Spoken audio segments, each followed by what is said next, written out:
ஏதோ மேடை போட்டு பேசுறீங்க தௌஹீத் ஜமாத்துல, கேட்கறதுலாம் நல்லா தான் இருக்கு, சொல்றதெல்லாம் நியாயமா தான் இருக்குது, குர்ஆன் வசனம் தான் சொல்றீங்க, ஹதீஸ் தான் சொல்றீங்க, அல்லாஹ்வுடைய பேரை தான் சொல்றீங்க, நல்லா தான் எளிமையா முடிக்கணும்ங்கறீங்க, எல்லாமே சரிதான் பாய். நான் ஒரு வருஷம் வெயிட் பண்ணி பாக்குறேன், நடக்கலன்னா நான் வரதட்சணை கொடுத்து கல்யாணம் பண்ணிடுவேன், நடக்கலன்னா இப்ப நான் வந்து என்ன செய்வேன், 4 கல்யாணத்துக்கு நான் ஆடம்பர கல்யாணத்துக்கு போனாதான் என் வீட்டுல இருக்க பொண்ணுக்கு மாப்பிள்ளை கிடைக்கும். நீ சொல்ற பயானை கேட்டு நான் பாட்டு எந்த மண்டபத்துக்கு கல்யாணத்துக்கு போகாம இருந்தா என் பொண்ணை யார் வந்து கட்டுவா? சரிப்பா, ஒரு பேச்சுக்கு வந்து 2 வருஷம் வெயிட் பண்றோம். நம்ம என்ன செய்யறோம்? இப்ப இறைவனுடைய கட்டளைக்கு ஒரு கால நிர்ணயத்தை வைக்கின்றோம். இவ்வளவுதான் பொறுமையா இருக்கு. 2 வருஷம் 3 வருஷம் 4 வருஷம் ஒரு கணக்கு வச்சுப்பேன். அதுக்கு மேலாம் எனக்கு பொறுமையா இருக்க முடியாது. அல்லாஹ் வச்சு என்ன என் வாழ்க்கையை நான் தான் தீர்மானிக்கும். இந்த நிலைமை இருந்தா இறைவனுடைய உதவி வருமா? ஒரு மண்ணு வராது. நீ இறைவனை நம்ப வேண்டிய விதத்துல நம்பலையே, அந்த யக்கீன் இல்லையே, உறுதி இல்லையே. ஏங்க, நெருப்புல தூக்கி போடும் போது உலகத்தில் இருக்கக்கூடிய எந்த ஒரு ஜீவராசியாக இருந்தாலும் பதட்டம் கொள்ளும். அஸ்ஸலாமு அலைக்கும் வரஹ்மத்துல்லாஹி வபரகாத்துஹு. இப்ராஹிம் நபியின் கொள்கை உறுதியும் நமது நிலையும் என்கின்ற தலைப்பு எனக்கு தரப்பட்டிருக்கின்றது. அன்பார்ந்த சகோதரர்களே, இப்ராஹிம் அலைஹிஸ்ஸலாம் அவர்களை குறித்து நாம பல்வேறு உபதேசங்களை பயான்களை நம்முடைய வாழ்க்கையில் நாம கேட்டிருக்கின்றோம். குறிப்பாக இன்றைய தினம் வந்து இப்ராஹிம் நபியுடைய கொள்கை உறுதியை பற்றி அதை நம்முடைய நிலைகளோடு கம்பேர் பண்ணி நாம சில விஷயங்களை பார்க்க இருக்கின்றோம் என்று சொன்னால், இப்ராஹிம் அலைஹிஸ்ஸலாம் அவர்கள் என்ன வரலாற்று சாதனையை செய்துவிட்டார்கள், ஏன் காலம் முழுவதும் இப்ராஹிம் அலைஹிஸ்ஸலாம் அவர்களை குறித்து நாம பார்த்து கொண்டே வருகின்றோம் என்று நாம் பார்த்தோம் என்று சொன்னால், இந்த அண்ட சராசரங்கள் அகில உலகங்கள் எல்லாவற்றையும் படைத்த ஒரே ஒரு இறைவனாகிய அந்த அல்லாஹ் தஆலா இப்ராஹிம் அலைஹிஸ்ஸலாம் அவர்களை தன்னுடைய உற்ற தோழனாக தன்னுடைய நண்பனாக ஏற்றுக்கொண்டதாக அல்லாஹ் திருக்குர்ஆனிலே சொல்லி காட்டுகின்றான். மனிதன் என்பவன் இறைவனுடைய அடிமையாக இருக்கக்கூடிய நிலையில தான் படைத்த ஒரு அடிமையை தன்னுடைய நண்பனாக அல்லாஹ் ஏற்றுக்கொள்கின்றான் என்று சொன்னால், அவரிடத்தில் மிக நிச்சயமாக அதற்கு தக்க ஒரு நல்ல தகுதி உடையவராகத்தான் அவர் இருப்பார். அப்படி இப்ராஹிம் அலைஹிஸ்ஸலாம் அவருடைய வாழ்க்கை வரலாற்றை நாம் ஆய்ந்து பார்க்கக்கூடிய நேரத்தில் அல்லாஹ் திருக்குர்ஆனிலே இப்ராஹிம் அலைஹிஸ்ஸலாம் அவர்களை குறித்து பல விஷயங்களை நமக்கு சொல்லி காட்டுகின்றான். அல்லாஹ் இந்த மார்க்கத்தை குறித்து சொல்லக்கூடிய நேரத்தில் இப்ராஹிமுடைய மார்க்கத்தை நீங்கள் பின்பற்றுங்கள் என்று சொல்றான். அப்ப இந்த மார்க்கமே இப்ராஹிமுடைய மார்க்கம், இஸ்லாமிய மார்க்கம் என்று சொன்னாலே அதை கொண்டு போய் இப்ராஹிம் அலைஹிஸ்ஸலாம் அவரிடத்தில் சேர்க்கக்கூடிய அளவுக்கு அல்லாஹ் இப்ராஹிம் அலைஹிஸ்ஸலாம் அவர்களுக்கு தனி அந்தஸ்தை கண்ணியத்தை கொடுக்கக்கூடிய காட்சியை நாம பார்க்கின்றோம். இப்படி பெரும் அந்தஸ்தை பெற்ற அந்த இப்ராஹிம் அலைஹிஸ்ஸலாம் அவருடைய வாழ்க்கையில நாம் என்ன இருக்கின்றது என்று நாம் பார்த்தோம் என்று சொன்னால், 2 முக்கியமான விஷயங்களை நம்மால் பார்க்க முடிகின்றது.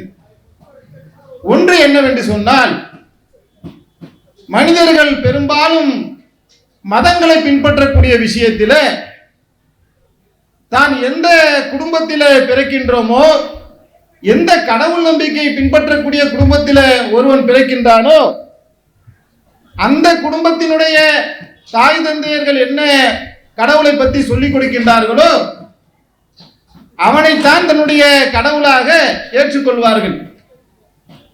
உதாரணத்துக்கு, ஒரு இந்துவுடைய வீட்டில் ஒரு குழந்தை பிறக்கும் என்று சொன்னால், அந்த குழந்தை பிறந்து கொஞ்சம் பேசக்கூடிய ஒரு காலகட்டம் வந்தவுடனே அந்த குழந்தை கிட்ட சொல்லுவாங்க, முருகா சொல்லு முருகா சொல்லு என்று சொல்லும் போது அந்த குழந்தை என்ன செய்யும்னா மழலை மொழியில முருகா அப்படின்னு சொல்லும்.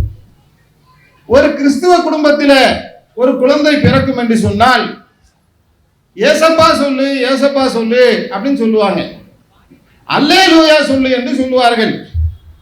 அந்த குழந்தை என்ன செய்யும்னா ஏசப்பா என்று சொல்லும், அல்லேலூயா என்று சொல்லும். ஒரு பாயுடைய வீட்டில் ஒரு குழந்தை பிறக்கும் என்று சொன்னால், அல்லாஹ் சொல்லு அல்லாஹ் சொல்லும்பாங்க, அந்த குழந்தை அல்லாஹ்னு சொல்லும். உலகத்தில் இருக்கக்கூடிய எல்லா குடும்பங்களையும் இதான் நடந்துகிட்டு இருக்கு. இதை இன்னும் கூடுதலாக விளங்குவதாக இருந்தால், ஒரு குழந்தை கேரளாவில் பிறந்தா மலையாளம் தான் பேசும், தமிழகத்தில் பிறந்தா தமிழ் தான் பேசும், அமெரிக்காவில் பிறந்தா இங்கிலீஷ் பேசும். எப்படி ஒரு மொழியை அந்தந்த பகுதியில் இருக்கக்கூடிய சமூகத்தார் அல்லது குடும்பத்தை சார்ந்தவர்கள் பேசுகின்றார்களோ, அதை வைத்து எப்படி அந்த குழந்தை அந்த மொழியை பேசுகின்றதோ, இதே போன்றுதான் கடவுளையும் ஒவ்வொரு குழந்தையும் சொல்லிக் கொடுக்கப்பட்டதின் அடிப்படையில் ஏற்றுக்கொண்டிருக்கின்றது. இப்படித்தான் பெரும்பாலான மக்கள் இன்றைக்கு ஒரு குறிப்பிட்ட மதத்தை சார்ந்தவர்களாக இருந்து வருகின்றார்கள். இதுல யாருக்கும் மாற்று கருத்து இருக்க முடியாது. ஆனால் நபி இப்ராஹிம் அலைஹிஸ்ஸலாம் அவர்கள் ஒரு சிலை வணக்கம் செய்யக்கூடிய ஒரு குடும்பத்தில் பிறக்கின்றார். இப்ராஹிம் நபியுடைய தந்தை ஆசிர் அவர்கள் சிலை வணக்கத்தை செய்யக்கூடியவராகவும் பூஜை செய்யக்கூடியவராகவும் ஒரு குருக்கள் போன்ற ஒரு அந்தஸ்தில உடையவராக இருக்கின்றார். அவன் இப்ராஹிம் நபிக்கு என்ன சொல்லி கொடுக்கப்பட்டிருக்கும்? இதுதான் நம்ம கடவுள் என்று அந்த சிலைகளை குறித்து தான் அவங்களுடைய தந்தை பாடம் நடத்தியிருப்பார், தாய் சொல்லிக் கொடுத்திருப்பார். ஆனால் இப்ராஹிம் அலைஹிஸ்ஸலாம் அவர்கள் ஒரு குறிப்பிட்ட காலகட்டத்தில் அந்த சிலைகளை குறித்து சிந்திக்கின்றார். இந்த சிலைகளை, இந்த கற்சிலைகளை நம்முடைய தந்தை தானே செய்கிறாரு. கல்லை எடுத்து, மண் எடுத்து, களிமண்ணை எடுத்து நாம தானே நம்ம வீட்டை வச்சு செய்ய ஆரம்பிக்கிறோம். நாமே உருவாக்கிய ஒன்று நமக்கு எப்படி கடவுளாக இருக்க முடியும்? இதுக்கு நடக்கின்ற கால்கள் இருக்குதா? பிடிக்கின்ற கைகள் இருக்கின்றதா? பார்க்கின்ற கண்கள் இருக்கின்றதா? நன்மையோ தீமையோ தனக்குத்தானே இது செய்து கொள்ள இயலுமா என்றெல்லாம் இப்ராஹிம் அலைஹிஸ்ஸலாம் அவர்கள் சிந்திக்க ஆரம்பிக்கின்றார்கள். சிந்திக்க ஆரம்பித்து ஒரு விஷயத்தில் தெளிவடைந்து விடுகின்றார்கள். என்ன தெளிவடைகிறாங்க? இறைவன் ஒருத்தன் இருக்கிறான், ஆனா இதெல்லாம் கடவுள் இல்லை.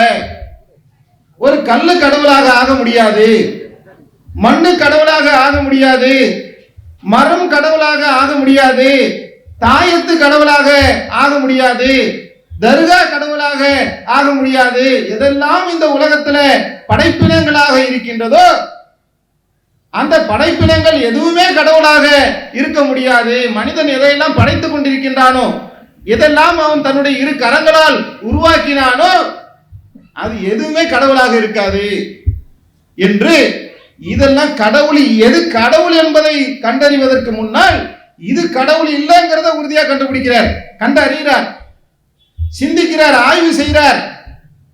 மிகப்பெரிய ஒரு வரலாற்று சாதனைங்க அது.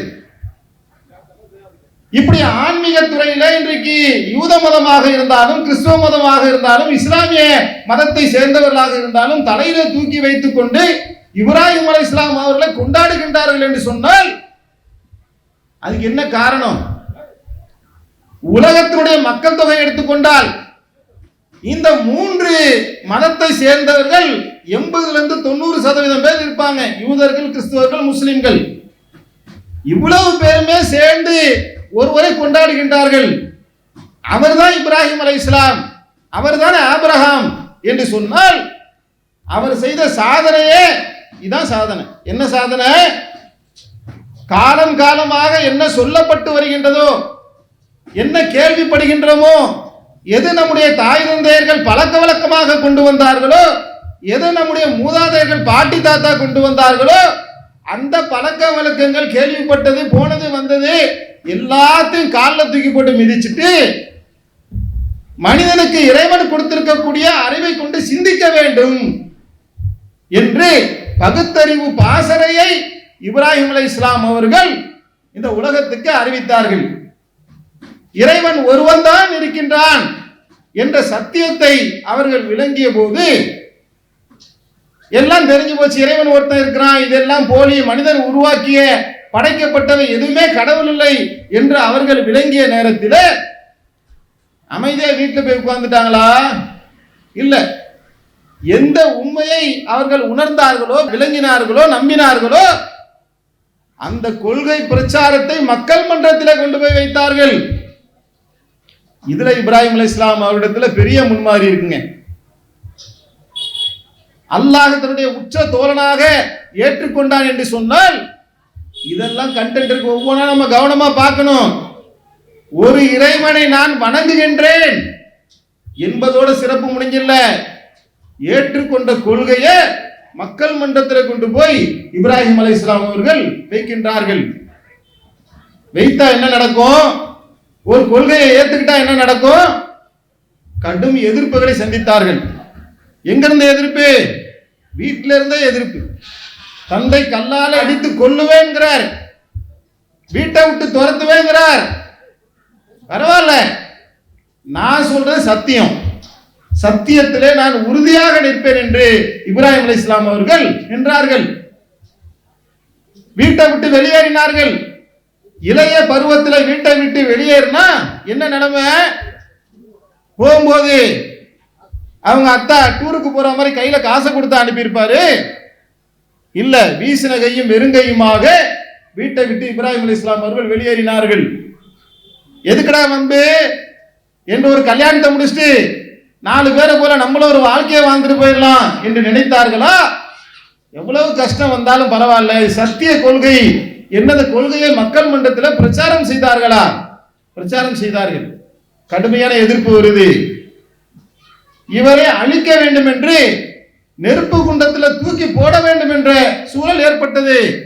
போட்டுக்க, இதான் வாழ்க்கை. இறைவன் ஒருவன் இருக்கின்றான் என்பதை விளங்கிய பின்னால் அது எவ்வளவு பெரிய சோதனை வந்தாலும் சரி, என்னுடைய பிரச்சார பணியை நான் விட உயிரை போனாலும் சரி, இந்த கொள்கை பிரச்சாரத்திலே நான் வாழ்ந்து செத்தாலும் பரவாயில்ல, சத்தியத்தை மக்கள் மன்றத்தில் சொல்லுவேன் என்று உறுதியாக நின்றாரே. அதுல இப்ராஹிம் அலைஹிஸ்ஸலாம் அவருடைய வாழ்க்கையிலிருந்து நாம் பெற வேண்டிய படிப்பினை இருப்பதை நாம பார்க்கின்றோம். இது முதல் விஷயங்க. என்ன முதல் விஷயம்? இறைவனை, கடவுளை, அது எந்த மதத்தில் நாம பிறந்திருந்தாலும், முஸ்லிமாவே முஸ்லிமுடைய வீட்டில் நாம் பிறந்திருந்தாலும் கூட, எந்த ஒரு மதத்தை சார்ந்த குடும்பத்தில் பிறந்தாலும் கூட, நம்முடைய தாய் தகப்பன் பாட்டம் பூட்டனுடைய மார்க்கம் என்னவோ அதை நாம் பின்பற்றக்கூடாது, சிந்தித்துதான் கடவுளை நாம் அறிய வேண்டும் என்கின்ற ஒரு படிப்பினையை இப்ராஹிம் அலைஹிஸ்ஸலாமுடைய வாழ்க்கையிலிருந்து நாம் பெற முடிகின்றது. மட்டுமல்லாமல் கொண்ட கொள்கையில தானும் பின்பற்றி பிற மக்களுக்கும் சொல்ல வேண்டும். இது ஒரு விஷயங்க. இரண்டாவது என்ன? இறைவன் ஒருவன் இருக்கின்றான் என்று சொன்னால் இதை ஏற்றுக்கொண்ட பின்னால் அவனுக்கும் எனக்கும் என்ன தொடர்புன்னு யோசித்தார். வாழ்க்கை குறித்து ஆய்வு செய்கின்றார். இந்த வாழ்க்கை எதுக்கு? ஏன் பிறக்கிறோம், ஏன் சாகுறோம், செத்தப்புறம் என்ன ஆகிறோம், என் வாழ்க்கையில நான் என்ன செய்ய வேண்டும் என்றெல்லாம் யோசித்து ஆய்வு செய்து, என் வாழ்க்கையை நான் இறைவனுக்கு அர்ப்பணம் செய்கின்றேன், இறைவன் எதை எனக்கு கட்டளையிடுகின்றானோ அந்த கட்டளையின்படி என்னுடைய வாழ்க்கையை நான் அமைத்துக் கொள்கின்றேன் என்று முடிவெடுக்கிறார். மனிதன் என்று சொன்னால் அவன் என்ன விரும்புகின்றானோ அதைப்படிதானே ஒரு வாழ்க்கையை வாழுவான். அதுல தானே அவனுக்கு சந்தோஷம் இருக்கு. ஆனால் இப்ராஹிம் அலைஹிஸ்ஸலாம் அவர்கள் என்ன முடிவெடுக்கின்றார்கள்? நான் மனுஷன்தான், எனக்குன்னு ஒரு விருப்பம் இருக்கு, எனக்குன்னு ஒரு அறிவு இருக்கு, எனக்குன்னு ஒரு யோசனை இருக்கு, எனக்குன்னு ஒரு சிந்தனை இருக்கு, அதெல்லாம் தூக்கி நான் குப்பையில போட்டுருவேன். என் இறைவன் எதை சொல்லுகின்றானோ அவனுடைய கட்டளைப்படி என்னுடைய வாழ்க்கையை நான் அமைத்துக் கொள்வேன். இது ரொம்ப ரொம்ப முக்கியமான விஷயங்க.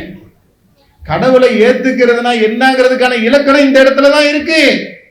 இதுல இப்ராஹிம் அலைஹிஸ்ஸலாம் அவர்கள், இறைவா நீ கட்டளையிடு, உன் கட்டளைப்படி என்னுடைய வாழ்க்கையை நான் அமைத்துக் கொள்கின்றேன் என்று வாழ்வியலை வாழ்ந்து காட்டுகின்றார். இதுதான் அல்லாஹ் தஆலா இப்ராஹிம் அலைஹிஸ்ஸலாம் அவர்களை தன்னுடைய உற்ற தோழனாக ஆக்குகின்றான் என்று சொன்னால் இந்த தன்மைதான். இன்னைக்கு நம்முடைய நிலைமை என்ன, எப்படி இருக்கு? ஏன் இந்த இப்ராஹிம் அலைஹிஸ்ஸலாமுடைய வாழ்க்கை வரலாறை நாம் பார்க்க வேண்டியிருக்கு? பல கட்டங்களாக இப்ராஹிம் அலைஹிஸ்ஸலாமுடைய வாழ்க்கை வரலாறு நம்ம கேட்கிறோமே. வீட்டை விட்டு வெளியே வந்தாரு, சமுதாயத்துக்கு வந்தாரு, பிரச்சாரம் பண்ணாரு, நெருப்பு குண்டத்துல தூக்கி போட்டாங்க. அத்தோடு மட்டுமல்ல, மனைவி மக்களை பாலைவனத்தில் விட வேண்டும் என்று அல்லாஹ் கட்டளையிட்டான், அதையும் செய்தார். பிள்ளையா இருக்க வேண்டும் என்று, பலியிட வேண்டும் என்று, குர்பானி கொடுக்க வேண்டும் என்று இறைவன் கட்டளையிட்டான், அதையும் அவர் செய்வதற்கு தயாராக ஆனார். என்று இந்த இப்ராஹிம் அலைஹிஸ்ஸலாமுடைய வாழ்க்கை வரலாற்றை ஒவ்வொரு முஸ்லிமும் 100 முறை கேட்டிருப்போம். திரும்பி திரும்பி இந்த இப்ராஹிம் நபியுடைய வாழ்க்கை வரலாறு நீங்க சொல்றீங்களே, குறிப்பாக இந்த இடத்துல எங்கள்கிட்ட சொல்றீங்களே, எதுக்காக நீங்க இதெல்லாம் பேசுறீங்க? எங்களுக்கு அதுக்கு என்ன சம்பந்தம்? இதை ஏற்கனவே நாங்க கேட்டிருக்கிறோம். இந்த பயான்லாம் புது தலைப்பா ஏதாவது இருந்தா, கேட்காத ஒரு விஷயமாக இருந்தால் பரவாயில்ல பேசலாம், இதெல்லாம் தெரிஞ்சது தானே பாய் என்று நாம் நினைத்தோம் என்று சொன்னால், இப்ராஹிம் அலைஹிஸ்ஸலாமுடைய வாழ்க்கை வரலாற்றை நாம் தெரிஞ்சு வச்சிருப்போம். அதிலிருந்து பெறக்கூடிய படிப்பினை நாம் பெற்றோமா? நம்முடைய வாழ்க்கையில நாம் அமல்படுத்தினோமா? கேள்விக்குறி.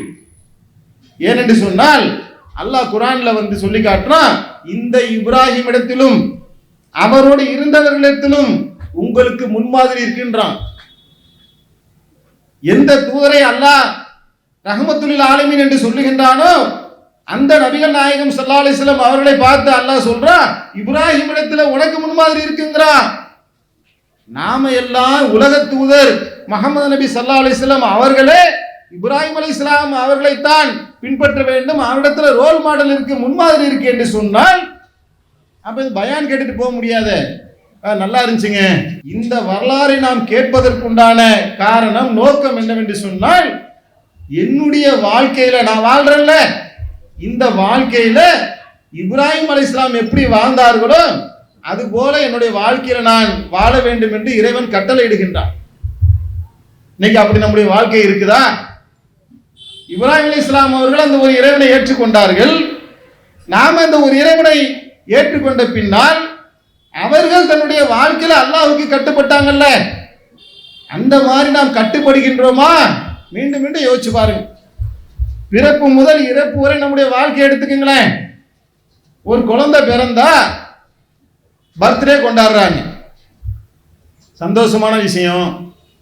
3 வருஷம் நேர்ந்து தவம் கிடந்தேன், குழந்தை இல்லைன்னா ஆடி போயிட்டேன், 4 வருஷம் கழிச்சு இந்த குழந்தை எனக்கு பிறந்தது, என் சந்தோஷத்தை நான் வெளிப்படுத்துவதற்காக ஹாப்பி பர்த்டே டு யூ என்று கேக் அறுத்து நாங்க ஸ்வீட்டை கொடுத்து மிட்டாய் கொடுத்து நாங்க கொண்டாடுறோம் என்று சமுதாயத்தில் பலர் பர்த்டே கொண்டாடி கொண்டிருக்கின்றார்கள். ஒரு இஸ்லாமியன், ஒரு முஸ்லிம், ஒரு இறைவனை ஏற்றுக்கொண்டவன், இறை தூதரை தன்னுடைய வாழ்க்கையினுடைய வழிகாட்டுதலாக ஏற்றுக்கொண்டவன் ஒரு பர்த்டே கொண்டாடுகின்றான் என்று சொன்னால்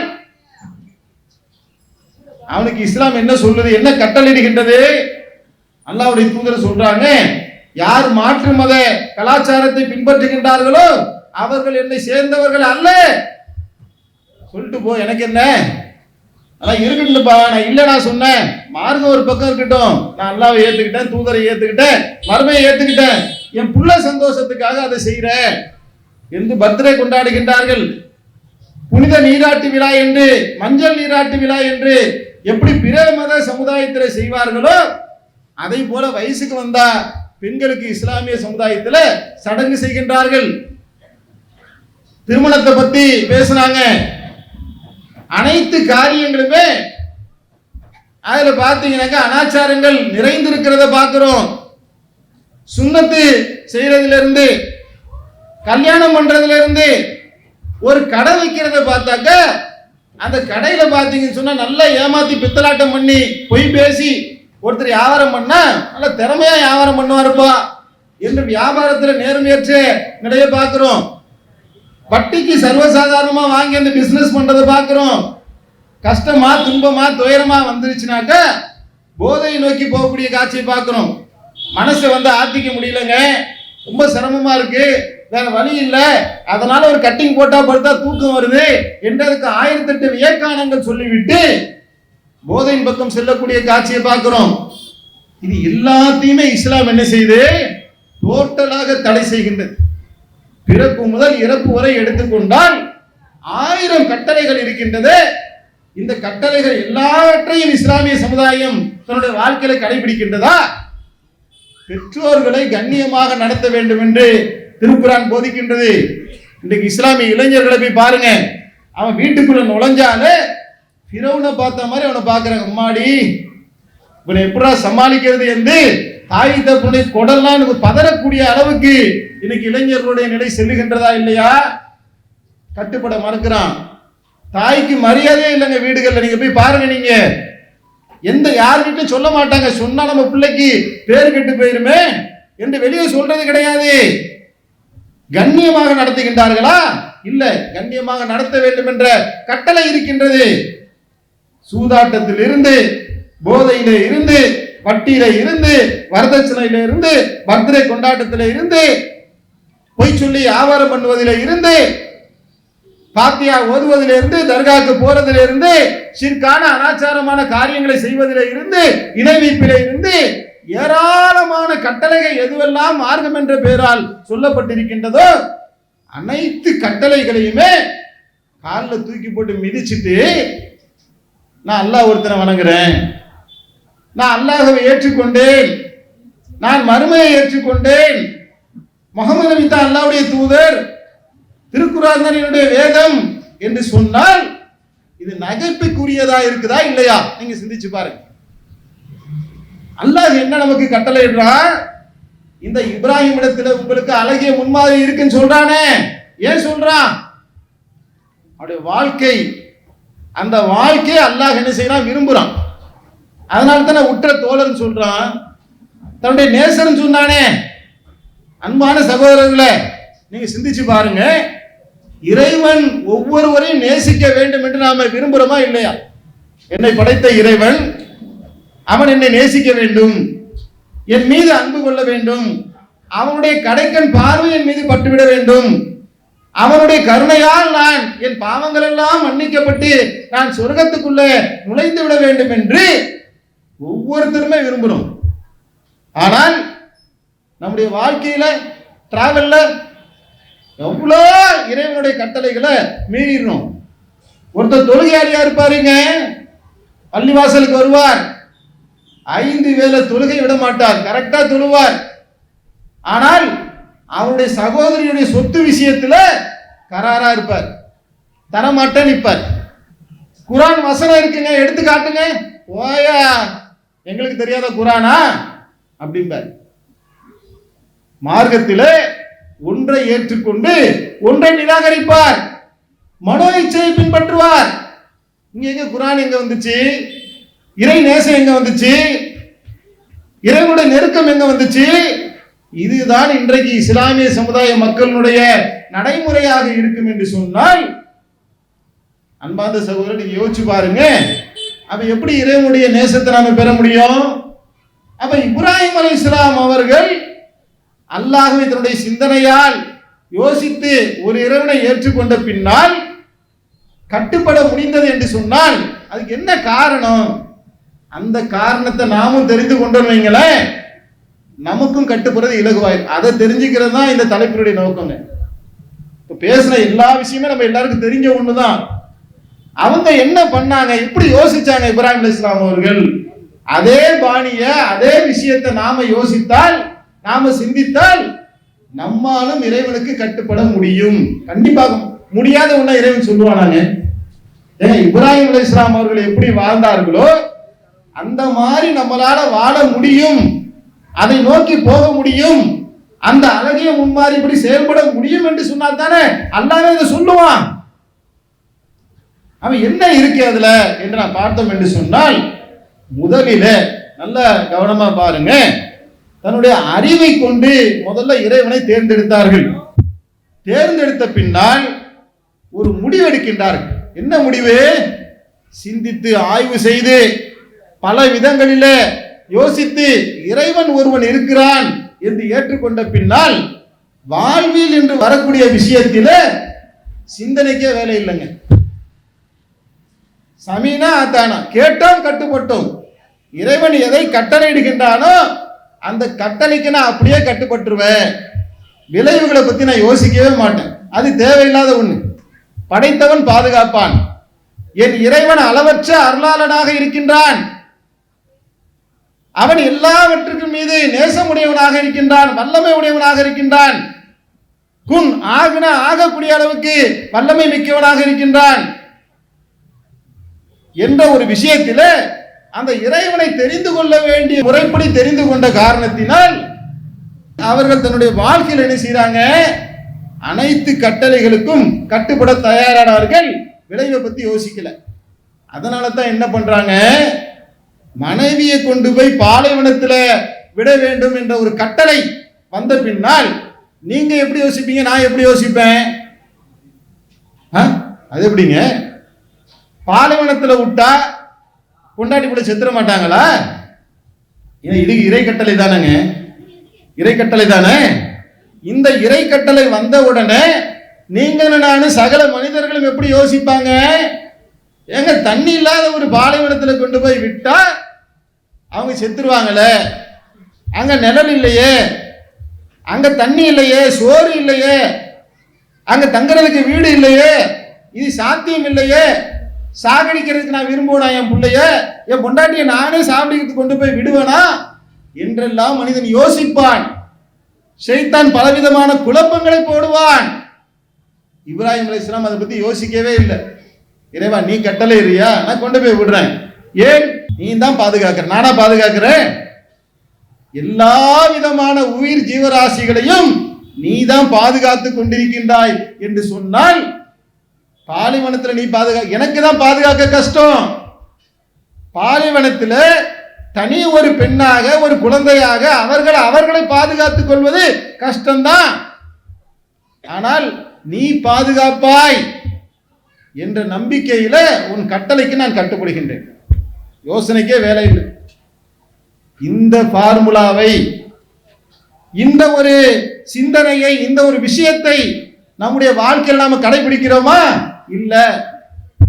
இப்ப வரதட்சணை பத்தி பேசுனாங்கல்ல, எல்லா பயானையும் கேட்டிருப்பாங்க, எல்லாமே ரொம்ப தெளிவா புரிஞ்சிருக்கும். என்னருமே உருது பேசக்கூடிய சகோதரர்களாக இருந்தாலும் சரி, தமிழ் பேசக்கூடிய சகோதரர்களாக இருந்தாலும் சரி, இந்த இடத்திலே இதே தாதேஷா மக்கான் பகுதியில 100 நாள் தொடர்ச்சியாக நாங்கள் வரதட்சணை பத்தி பேசுறோம் என்று 100 நாள் நாம இதே பயானம் பண்ணாலும் கூட 101வது நாள் என்ன செய்வாங்க, அதே வரதட்சணை கல்யாணத்தை போய் பண்ண போறாங்க. ஏன் தெரியுமா? அவங்க கிட்ட பல கேள்வி வச்சிருக்காங்க. என்ன கேள்வி? பாய், என் பொண்ணுக்கு நான் வரதட்சணை வாங்காம கல்யாணம் பண்றதுக்கு ரெடியா இருக்கேன், மாப்பிள்ளை ரெடியா? நீங்க கல்யாணம் பண்ணிப்பீங்களா? வரதட்சணை அவன் கேட்கிறான், பாய் நான் என்ன பண்றது என்று கேள்வியை முன்வைக்கிறாங்க. வரவெல்லாம் 5 லட்சம் தரியா 10 லட்சம் தரியான்னு கேட்கிறானே, என்கிட்ட காசு இல்ல, நானும் வரதட்சணை கொடுக்காம என் பெண்ணை திருமணம் முடிச்சு தர வேண்டும் என்றுதான் விரும்புகின்றேன். ஆனா இந்த காலத்துல அதெல்லாம் நடக்குமா? இப்பவே என் பொண்ணுக்கு 24 வயசு ஆயிடுச்சு. உங்க பயானை கேட்டு கேட்டுதான் நான் வரதட்சணை கொடுக்க மாட்டேன் என்று உறுதியோடு நின்றுதான் கல்யாணம் முடிக்காம வச்சிருந்தேன். ஆனா எவனுமே வரல, அதனால வரதட்சணை கொடுத்து நான் கல்யாணம் பண்ணிட்டேன். நீங்க சொல்றதெல்லாம் நடைமுறைக்கு சாத்தியப்படாது, வெறும் பயான் பண்ணலாம, அந்த கஷ்டம் உங்களுக்கு வந்தா தெரியும் என்றெல்லாம் பல வாதங்களை எடுத்து முன்வைக்கிறான். ஏன்பா வட்டிக்கு வாங்குற? நான் என்னமோ வட்டிக்கு வாங்குறதுக்கு பெரிய ஆவலா போய் வட்டிக்கு வாங்குற மாதிரி பயான் பண்ணீங்களே பாய். ஊரை சுத்தி கடன் கேட்டேன், கடன் கூட வேண்டாம்பா, கைமாத்தா கொடு, நான் வட்டியே எனக்கு வேண்டாம், நான் என்ன செய்யறேன், ஒரு 3 மாசம் எனக்கு 1 லட்ச ரூபா கொடுப்பா, திருப்பி கொடுத்துறேன் என்று யார்கிட்ட கேட்டு பார்த்தேன், யாருமே தரலையே. கடனே நீங்க தர மாட்டேன் என்று சொன்ன காரணத்தினால் வேற வழி இல்லாம நான் வட்டியில போய் விழுந்தேன். ஏன் கடனாச்சு? கொரோனா வந்துச்சு, 2 வருஷம் மூடி போட்டு வாடகை கொடுத்தா கடன் ஆகாம என்ன பாய் செய்யும்? 2 வருஷத்துக்கு நான் தாங்கிப்பேன், என் புள்ள குட்டிகளை வளர்க்கணுமே, சோறு போடணுமே. மாசத்துக்கு 10,000 கடன் வாங்கினா கூட 2 வருஷத்துல 2,40,000 கடன் ஆகாதா? நான் கூத்தடிச்சனா, கூத்தியாக்கிட்ட போனா, கும்மாலம் அடிச்சனா, சாராயம் குடிச்சனா? ஒன்றும் பண்ணல பாய். கொரோனான்னு ஒன்று வந்துச்சு, 2 லட்ச ரூபா கடனாளி ஆயிட்டேன். அந்த கடனை அடைக்க முடியாம தான் இன்னைக்கு நான் வட்டிக்கு வாங்கியிருக்கேன். வட்டிக்கு வாங்கக்கூடாதுன்னு எனக்கும் தெரியும். ஆனா என் சூழல் என்ன? வரதட்சணை கொடுக்கின்றவர்கள் வாங்கின்றவர்களும் காரணத்தை சொல்லுகின்றார்கள், வட்டிக்கு வாங்குகின்றவர்களும் காரணத்தை சொல்லுகின்றார்கள். தாயத்து கட்டுறாங்களே கையில, அவங்களும் காரணத்தை சொல்றாங்க. நீங்க அல்லா அல்லான்னு சொன்னீங்கன்னா அல்லாட்ட கேட்டு பார்த்தோம், உன்னை என் குழந்தைக்கு உடம்பு சரியாகலையே, 1 வருஷம் பள்ளிவாசல் வந்து தொழுதம் பாய், சரியாகல. அந்த தர்கால போனோம், அந்த தர்கால இருந்து எங்களுக்கு ஒரு தாயத்தை கொடுத்தாங்க, அதை கெட்டணும், இன்னைக்கு எல்லாம் சரியா போயிடுச்சு. நாங்க அல்லாஹ் தான் நம்பணும், அல்லாட்ட தான் கேட்டோம், ஆனா குணமாவல, அதனால தாயத்தை போய் நாங்க கெட்டணும், இப்ப சரியாயிடுச்சு. என் குழந்தைய துடிக்க நான் சாகிறத என் கண்ணு முன்னாடி பார்ப்பனா, அல்லது தாயத்து கெட்டினாலும் பரவாயில்ல என்று குழந்தைய உயிர் படைக்கிறத நான் பார்ப்பனா? பல முயற்சிகள் எடுத்தேன், தாயத்து கட்டினா சரியா போயிடுச்சு பாய் என்று தாயத்து கற்றவர்கள் ஒரு கதையை வைத்திருப்பார்கள். இப்படி ஒவ்வொருத்தருமே ஒரு கதையை வச்சிருக்கிறாங்களே, அவங்களுக்குலாம் என்ன பதில் சொல்றது? அவனுக்குள்ள பல கேள்விகளை வச்சிருக்கிறானே, அந்த கேள்விக்கெல்லாம் என்ன பதில் சொல்றது? அந்த கேள்விகள் அனைத்துக்கும் பதிலைத்தான் இப்ராஹிம் அலைஹிஸ்ஸலாம் அவர்கள் சொன்னார்கள். ஒரு மனிதனாக இருந்து, சாமானிய ஒரு மனிதனாக இருந்தால், இறை கட்டளைகள் வரக்கூடிய நேரத்தில் அவன் ஜில்ஜிலாக்கு உள்ளாகுவான், உலுக்கப்படுவான், மண்டை மூலம் குழம்பி போகும், பைத்தியம் பிடிக்கின்ற நிலைமைக்கு ஒரு மனிதனை ஷைத்தான் கொண்டு போகுவான். அல்லாஹ்வுடைய கட்டளைக்கு மாறு செய்ய வேண்டும் என்பதற்காக பல்வேறு விதமான நெருக்கடிகளை கொண்டு வந்து வைப்பான். ஆனால் இப்ராஹிம் அலைஹிஸ்ஸலாம் அவர்கள் உறுதியாக இருந்தார்கள். என்ன உறுதி?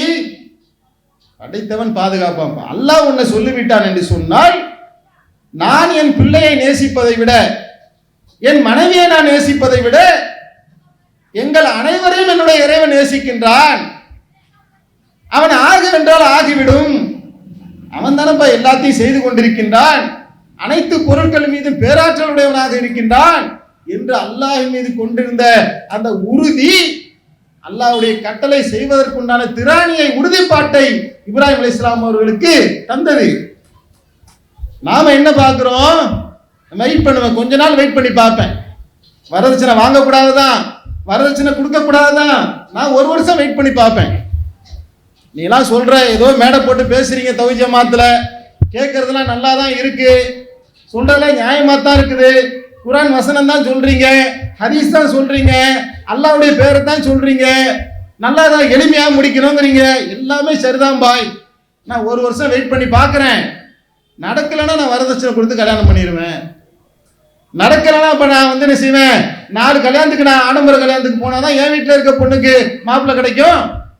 நீ சொல்ற பயான கேட்டுக்கு நான் பாட்டு எந்த மண்டபத்துக்கு கல்யாணத்துக்கு போகாம இருந்தா என் பொண்ணை யார் வந்து கெட்டுவா? சரிப்பா, ஒரு பேச்சுக்கு வந்த 2 வருஷம் வெயிட் பண்றோம்பா. நம்ம என்ன செய்யறோம்? இப்ப இறைவனுடைய கட்டளைக்கு ஒரு கால நிர்ணயத்தை வைக்கின்றோம். இவ்வளவுதான் பொறுமையா இருக்கு. 2 வருஷம், 3 வருஷம், 4 வருஷம் ஒரு கணக்கு வச்சுப்பேன். அதுக்கு மேலாம் எனக்கு பொறுமையா இருக்க முடியாது. அல்லாஹ் வச்சு என்ன வச்சு என் வாழ்க்கையை நான் தான் தீர்மானிக்கணும். இந்த நிலைமை இருந்தா இறைவனுடைய உதவி வருமா? ஒரு மண்ணு வராது. நீ இறைவனை நம்ப வேண்டிய விதத்துல நம்பலையே, அந்த யக்கீன் இல்லையே, உறுதி இல்லையே. ஏங்க, நெருப்புல தூக்கி போடும் போது உலகத்தில் இருக்கக்கூடிய எந்த ஒரு ஜீவராசியாக இருந்தாலும் பதட்டம் கொள்ளும். சாதாரண ஒரு ஈ எறும்பு கூட நெருப்பை பார்த்தா பயப்படும். ஆனால் நெருப்பை பார்த்த நேரத்திலே கூட ஹஸ்பனல்லாஹ் நிஅமல் வக்கீல் என்று இப்ராஹிம் அலைஹிஸ்ஸலாம் அவர்கள் சொன்னார்கள் என்று சொன்னால் ஒரே காரணம் என்ன தெரியுமா? நெருப்பு என்னடா பெரிய நெருப்பு, அந்த நெருப்புக்கே அந்த சக்தியை கொடுத்தவன் என்னுடைய இறைவன் தான். நெருப்பு சுடுன்ற ஒரு தன்மை இருக்குதே, தண்ணீரா இருந்தா அது குளிரா இருக்கணும் ஒரு தன்மை இருக்குது. இந்த தன்மைகள்லாம் எப்படி வந்துச்சு? அதுக்கு ஒவ்வொன்றையும் படைத்து அதற்கான வழியை காட்டியவன் என்னுடைய இறைவன். அந்த இறைவன் நாடுனா என்ன வேணாலும் செய்வான் என்ற உறுதிப்பாடோட இருந்தார்களே, அந்த உறுதிக்கு கிடைச்ச பரிசுதான் அந்த நரகத்தை இறைவன், அந்த நெருப்பை இறைவன் குளிர் தரக்கூடியதாக ஆக்கினான். அந்த இறைவன் இப்ப இருக்கிறானா இல்லையா அதை சொல்லுங்க. அதே இறைவன், எந்த இறைவன் இப்ராஹிம் அலைஹிஸ்ஸலாம் அவர்களுக்கு நெருப்பை குளிர் தரக்கூடியதாக ஆக்கினானோ, எந்த இறைவன் மூசா அலைஹிஸ்ஸலாம் அவர்களுக்கு கடலை பிளந்து காப்பாற்றினானோ, எந்த இறைவன் இப்ராஹிம் அலைஹிஸ்ஸலாமுடைய மனைவி மக்களை பாலைவனத்தில் பாதுகாத்தானோ, இதெல்லாம் அறிவு கேட்டுதா? லாஜிக்கு பொருந்துதா? பொருந்தவே இல்லையே. கடல் எப்படிங்க பொழக்கும்? நான் கேட்கிறேன், உல்டாவா கேட்கிறேங்க உங்கள்கிட்ட. ஏங்க, இறைவனுடைய கட்டளைப்படி மூசா அலைஹிஸ்ஸலாம் அவர்கள் போனார்களா அல்லது அவங்க விருப்பத்துக்கு போனார்களா? இறைவனுடைய கட்டளைப்படி போகக்கூடிய நேரத்தில் இறை அடியார்களுக்கு இறைவனுடைய உதவி வந்தது. அந்த உதவி அறிவுபூர்வமாக லாஜிக்கா யோசிச்சா பொருந்துற மாதிரி இருக்குதா, புரியுற மாதிரி இருக்குதா? கடலை பிளந்தது நம்புறோம் ஒரு பக்கம். மூசா நபிக்கு கடல் பிளந்ததா என்று உங்கள்கிட்ட கேட்டா ஆமா குர்ஆன்ல இருக்கு, நாங்க நம்புறோம். இப்ராஹிம் நபியை தூக்கி போடக்கூடிய நேரத்தில் நெருப்பு குளிர் தரக்கூடியதா ஆச்சா பாய் அப்படின்னு கேட்டா ஆமா குர்ஆன்ல இருக்கு, நாங்க நம்புறோம். பாலைவனத்தில் இப்ராஹிம் நபியுடைய மனைவி குழந்தைகள் தன்னந்தனியாக விடப்பட்ட நேரத்தில் அவர்களை இறைவன் பாதுகாத்தானா? ஆமா பாதுகாத்தான், நாங்க நம்புறோம். ஆனால் என்னுடைய வாழ்க்கையில இறைவனுடைய கட்டளையை ஏற்று நான் வரதட்சணை கொடுக்கவும் மாட்டேன், வாங்கவும் மாட்டேன் என்று நான் உறுதியாக இருந்தால் என்னுடைய இறைவன் என்னை கைவிட்டுருவான் என்று சொல்ல வரமா? நான் ஊரெல்லாம் கடன் கேட்டு போனேன், ஊரெல்லாம் தர்மம் கேட்டு பிச்சை எடுத்தேன், யாருமே தரல, அதனால் நான் வட்டிக்கு வாங்க போனேன்னு காரணம் சொல்றோமே, கடன் கிடைக்கல, தர்மம் கிடைக்கல என்று சொன்னால் சாகர நிலைமைக்கு இறைவன் விட்டுருவானா? இறைவனுடைய உதவி வராதா? சோதனைக்கு பின்னால் தானே இறைவனுடைய உதவியே வரும். அப்ப நமக்கு அதுல உறுதிப்பாடு இல்லை. ஆனா யார்கிட்ட அந்த உறுதிப்பாடு இருந்துச்சு? அல்லாஹ் தஆலா இப்ராஹிம் இடத்துல இருந்த உறுதிப்பாட்டை நமக்கு மேற்கோள் காட்டுறான். இந்த பள்ளிவாசலுக்கு போனேன், அல்லாஹ்ட்ட கேட்டேன், தஹஜ்ஜுத் தொழுது, எனக்கு நோய் குணமாகல, வெயிட் பண்ணி பார்த்தேன், 6 மாசம் வெயிட் பண்ணேன், 1 வருஷம் வெயிட் பண்ணேன், நான் தர்கால போய் தாயத்து போட்டேன்னு சொன்னேன். சோதிக்கத்தான் செய்வான் இறைவன். தர்கால போய் தாயத்து போட்டாக்கா எல்லா நோயும் சரியாயிருமா? அந்த மந்திரிச்சு கொடுக்கிறாரு, அவருக்கு உடம்பு சரியில்லைனால அவரே ஆஸ்பத்திரிக்கு தானே போறாரு. அப்ப குருவி உட்கார பணம்பலம் உளுந்த கதையாக 100 பேர்ல 2 பேருக்கு போகக்கூடிய நேரத்தில் ஒரு நிகழ்வு நடந்து விட்டால் அதை வைத்துக் கொண்டே என்ன செய்யறாங்க? தர்காவுக்கு போனா அவருக்கு சரியாயிடுச்சுங்க, குழந்தைக்கு, உங்களுக்கு சரியாயிரும் என்ற நிலைமையை நோக்கி ஒருவன் ஈமானே இழந்து விட்டு போகின்றான் என்று சொன்னால் அப்ப அதுல உறுதிப்பாடு இல்லை. அப்ப நம்மிடத்துல உறுதி வர வேண்டும் என்று சொன்னால் முதல்ல அந்த நம்பிக்கையில தெளிவா இருக்கும். சிந்திக்கிறது, யோசிக்கிறது எந்த விஷயத்துல? இறைவனை ஏற்றுக்கொள்கின்ற வரையில தாங்க சிந்தனை, யோசனை, ஆய்வுகள் எல்லாமே. ஏற்றுக்கொண்ட பின்னாடி கேட்டோம், கட்டுப்பட்டோம். செய்யக்கூடாதா? செய்ய மாட்டேன். வட்டிக்கு வாங்கக்கூடாதா? வாங்க மாட்டேன். பர்த்டே கொண்டாடக்கூடாதா? கொண்டாட மாட்டேன். கழுத்துக்கே கத்தி வந்தாலும் சரி, சாகர நிலைமை வந்தாலும் சரி, கல்லால எழுந்து கொண்டாலும் சரி, வியாபாரத்தை விட்டு விட்டு தெருவில் வரக்கூடிய நிலைமை வந்தாலும் சரி, எவ்வளவு பெரிய இன்னல்கள், கஷ்டங்கள், துன்பங்கள் வந்தாலும் கூட படைத்தவன் என்னை பாதுகாப்பான் என்ற மன உறுதியோடு நாம் இருப்போம் என்று சொன்னால், நபிமார்களுக்கு எப்படி இறைவன் உதவினானோ அது போன்று நமக்கும் உதவுவான். அப்படியாப்பட்ட உறுதியான நம்பிக்கையுடைய அடியார்களைத்தான் இறைவன் நேசிக்கின்றான் என்பதை நாம் புரிந்து கொண்டு விளங்கி கொண்டு இப்ராஹிம் அலைஹிஸ்ஸலாமுடைய வாழ்க்கையில நாம் பெறக்கூடிய இந்த படிப்பினைகளை புரிந்து அதன்படி நம்முடைய வாழ்க்கையை அமைத்துக் கொண்டு இந்த உலகத்திலும் மறு உலகத்திலும் வெற்றி பெறக்கூடிய நன்மக்களாக அல்லாஹ் தஆலா உங்களையும் என்னையும் ஆக்கி அருள் புரிவானாக. வாஹிதுவானா அல்ஹம்துலில்லாஹி ரப்பில் ஆலமீன். இஸ்லாம் மற்றும் சமுதாய செய்திகளை அறிந்து கொள்ள தமிழ்நாடு தௌஹீத் ஜமாஅத் யூடியூப் பக்கத்தை உடனடியாக சப்ஸ்கிரைப் செய்து கொள்ளுங்கள். மேலும் பெல் பட்டனையும் கிளிக் செய்து கொள்ளுங்கள்.